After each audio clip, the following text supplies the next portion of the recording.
Chapter 10 Andhata Nivaran Pradhati. The optical normal eye, known as the ametropic eye, can sufficiently refract light rays from an object 6 meter away from the focus. Clear image on the retina. Many people, however, lack this ability to because of the improper refraction. Ametropia, it is a condition in which the parallel rays of light from the infinity come to the focus on the retina with a computation at the rest. The average power of a normal ametropic eye is plus 58 to 60 D. The error of the refractive ametropia, it is a condition in which parallel rays of light do not come to focus up to the retina with the computation at the rest. It may be of three types: myopia, hypermetropia, and astigmatism. Etiology and types: axial atromasia, abnormal length the anteroposterior diameter of the eyeball, the myopia too long, hypermetropia too short, curvature, amitation. There is a abnormal curvature of the refracting surface of cornea or the lens, myopia, increased curvature, hypermetropia flatter than the normal, index atropia. There is a abnormal refractive index to the media, myopia too high, hypermetropia too low, abnormal position of the lens, myopia forward displacement, and the hypermetropia backward displacement. Myopia, also known as short sighted, in the dichromatic condition, dioptric condition of the eye, in which the accommodation at the rest incidence parallel rays of the light come to the focus anterior to the light. Sensitivity of the retina at birth: the eyeball is relatively short, having +2 to +3 hypermetropia. It is reduced to the normal vision by the age of 5 to 7 years. This is normalcy goes on till the age of 50 years. After this, there is tendency to develop the hypermetropia again, which gradually increase until the extreme of the light, by which the eye has the same +2 to +5 3 hypermetropia. Types of congenital myopia: it is present at birth and usually stationary, using either in about 8 to 10 diopters. The bilateral myopia may be associated with the converged squint, simple to the developmental myopia. It is most common of the myopia. There is are no degenerative changes in the fundus, and it does not progress after the adolescence, and the seldom exceeds -5 to -6 D. The pathological myopia, it is degenerative and the progressive myopia, which manifests in the early childhood. The refractive error rapidly increases during the period of active growth and may reach to -20 to -25 D by the age of 25 years. The condition has a strong hereditary tendency and is more common in a woman than in men. It is associated with the excessive accommodation symptoms. In indirect indistinct vision is the most common symptoms. Black spots are seen floating before the eyes. The headache and the eye strains may occur due to the problem of convergence. Night blindness, pathological myopia sign: eyes are often prominent with the dilated pupil. Anterior chamber is slightly deeper than the normal. In very high degree of myopia, the posterior pole of the eyeball may heriten backward, producing a posterior staploma. The pupil are slightly larger and react sluggish to the light. The optic disc appears large and pale. The temporal crescent may be seen. The fluorescent crunches spots may be present on the macula. Degenerative changes in the retina and the carotid are common in pathological myopia.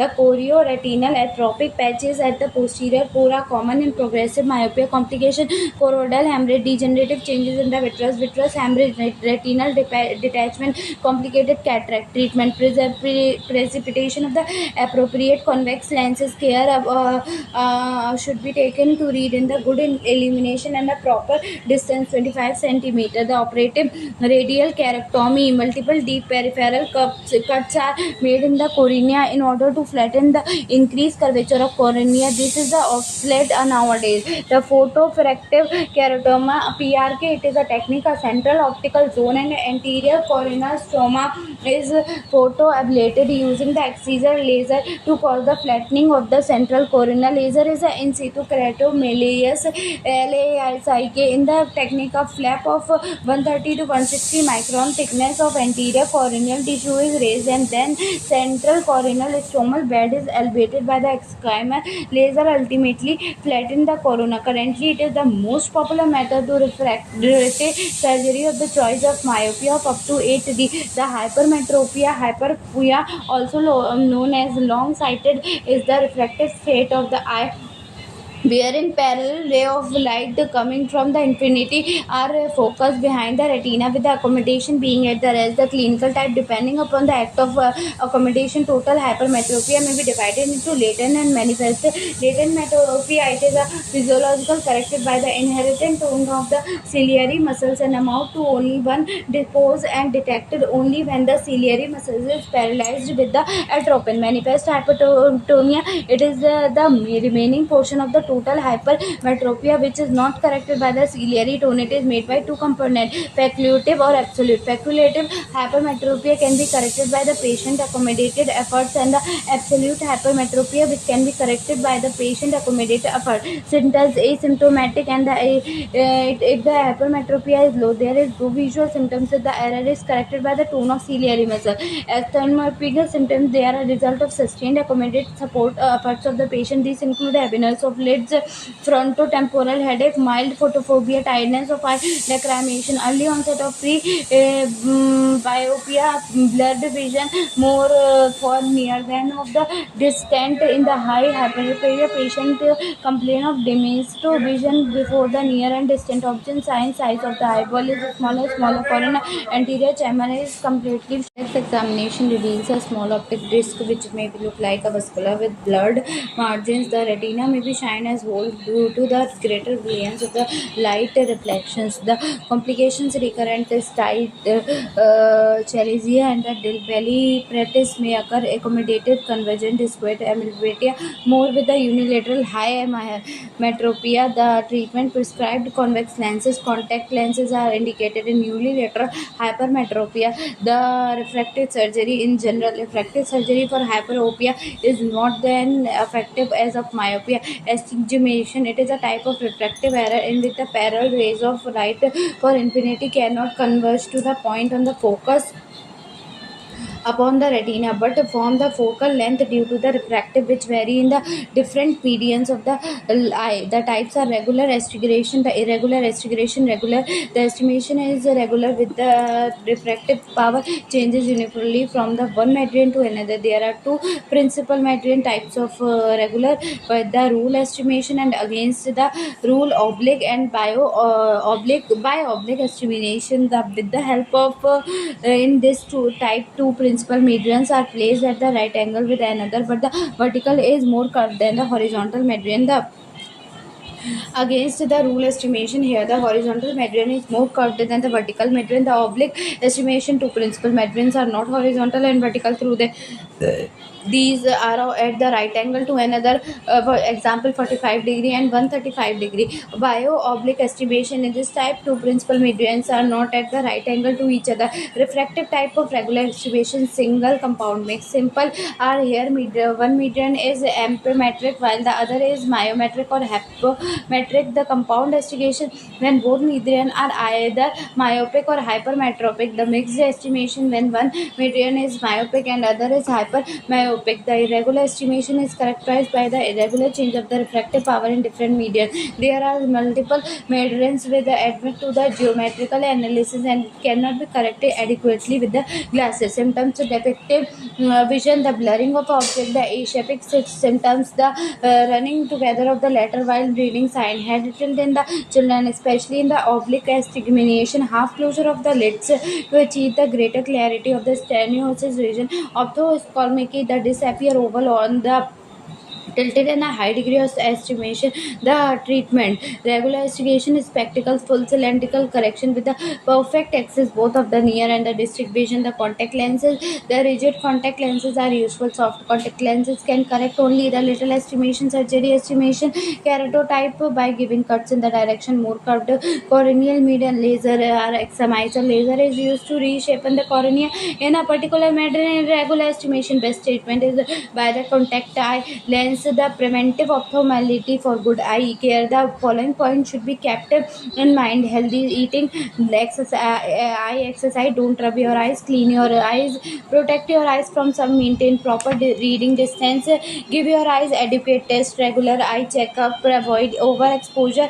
The contact lens users: don't read in moving vehicles, rub your palms against each other till they become warm, select top quality lenses etcetera. नेत्र स्वास्थ्य रक्षा के उपाय। वांगभट ने नेत्र रक्षा के संबंध में नेत्र हितकर आहार विहार का निर्माण बताया। संपूर्ण प्रयत्न से नस्य अंजन तर्पण आदि के द्वारा नेत्र के बल के लिए यत्न कराना चाहिए, क्योंकि दृष्टि को नष्ट होने से यह नाना प्रकार का जगत अंधकार हो जाता है। स्वस्थ पुरुष को नेत्र के हित के लिए निम्न द्रव्यों का प्रयोग करना चाहिए। कफ के लिए पित्तनाशक शाकों में घी मिलाकर सेवन करना चाहिए। जामगम मांस का सेवन करना चाहिए। दाड़िम, शकरा, संदव, नमक, त्रिफला तथा द्राक्ष का प्रयोग करना चाहिए। पीने में बरसात का पानी पिए। छाता एवं जूता धारण करें। विधि पूर्वक दोषों का शोधन करे। वेगों का धारण, अजीर्ण, अतिशन, क्रोध, शोक, दिवा स्वप्न, रात्रि जागरण, धूप, विदा, विष्टम्भ कारक आहार तथा औषधि का त्याग करे। पुरातन यव, गेहूँ, शाली धान, शिष्टिक धान, कौद्रव, मूंग आदि का सेवन करना चाहिए। पैरों के मध्य में जो विस्तृत सिराएं हैं वे नेत्र के अंदर पहुंचाते हैं। इन सिराओं द्वारा पैरों में किया गया अभ्यंग, उक्टन, आलेप आदि नेत्र में लाभ पहुंचता है। ये सिराएं मल, गर्मी, रगड़, दबाव आदि से दूषित होकर नेत्र को दूषित करती है। इसलिए दृष्टि से हित के लिए जूता, अभ्यंग आदि पाद प्रक्षालन सदा ग्रहण करें। वांगभट ने सूत्र स्थान में दिवा स्वप्न दिनचर्या का वर्णन करते हुए नेत्रों की रक्षा के लिए प्रतिदिन सौवीर अंजन डालना बताया है। नेत्र तेजो में है, आलोचक पित्त का स्थान है। इसको कफ का सदैव भय रहता है, इसलिए 7-7 दिन बाद कफ श्रवण होते हुए रसायन का प्रयोग करना चाहिए। अभ्यंग का नित्य प्रयोग करें, क्योंकि यह जरा श्रम, वातनाशक, दृष्टि प्रसादक, आयुषक, निद्रा कारक एवं वाणी को दृढ़ता देने वाला होता है। सिर पर, कानों से पाँव के तले तेल का विशेष करना चाहिए। गर्म जल से सिर स्नान करने में बालों और आंखों का बाल नष्ट हो जाता है। गर्म पानी से शरीर के निचले भाग का परिचय करना बलदायक। सूक्ष्म वस्तुओं को लगातार देखना तथा सिर से बाहर ढोना नेत्रों के लिए हानिकारक है। जो नस्य शिर, शून्यता, आहार, ग्रीवा, स्कंद तथा वक्ष को बल देने वाला होता है, दृष्टि को बल देने वाला होता है, उसे स्नेहन नस्य कहा जाता है। स्नेहन नस्य का प्रयोग नेत्रों की निर्मलता प्रदान करता है। पैर धोने से पैर को मल, रोग और थकावट दूर होती है। नेत्रों का निर्मल बनता है, बल प्रदान करता है तथा राक्षसों का नाश और प्रसन्नता को पैदा करता है। पाद अभ्यंग निद्रा कारक, देह सुख कारक, थकावट व सूनता दूर करने वाला तथा पाद त्वचा को मृदु बनाने वाला तथा सदा हितकारक होता है। पैरों में जूते धारण करना पाद रोगर, बल प्रदान करने वाला, राक्षसों का नाश करने वाला, प्रीति बढ़ाता है, सुबह ऊर्जवर्धक है। बिना जूतों के भ्रमण करना रोग व अल्पायु का कारण होता है। क्रोध, शोक, मैथुन, नेत्र रोग, अपथ्य, क्रोध, शोक, मैथुन, अश्रुपात अधिक करना, अपान वायु, विष्ठा, मूत्र, निद्रा तथा वमन रोग रोकना, सूक्ष्म पदार्थ को देखना, दांतों के परस्पर कटकटाना, स्थान, रात्रि भोजन, धूप में घूमना, द्रव्य, धूल और धुआं का सेवन, आंखों में स्वेदन, विपरीत अन्न का सेवन, अधिक बोलना, वमन करना, अधिक जल पीना, महुए के फूल, दही, बेंत के पत्तों का शाक, तरबूज, त्रिकटु, अंकुर अन्न, मछली, मदिरा, जंगली जीवों का मांस खाना तथा अम्ल, लवण, विदाह, तीक्ष्ण, कटु, उष्ण तथा गुरुपा के अन्य सेवन, ये सब नेत्रों में अभिलाषी रोगों के लिए वर्जित है।